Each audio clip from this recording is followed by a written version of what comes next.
Hello guys, I am Perks. Welcome to my channel Perks and ET. Today we are going to do a Python programming using Replit. So let's start. You have to log in the page Replit. Then you have to click this button, create REPL. You have to choose Python Replit. After you chose that, you have to click this button, create REPL. It will take a few seconds to load. Till that time, please like, share and do subscribe.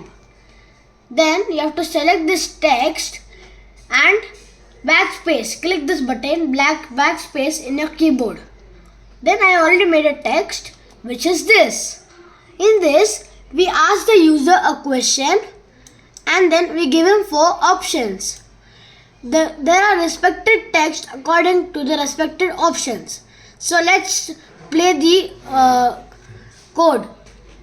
After you type the code, you just have to press this button, run or do Ctrl plus enter in your keyboard. Then I'll get this question, who is your favorite superhero? And then I'll get 4 options. I will type option C and I will get this. Your dad comes first than everybody. So give your dad a hug and tell him, I love you dad. You are the best. I'll run one more time. This time I'll put A. I'll come. Give your dad a hug and tell him, I love you dad. You are the best. So guys, bye.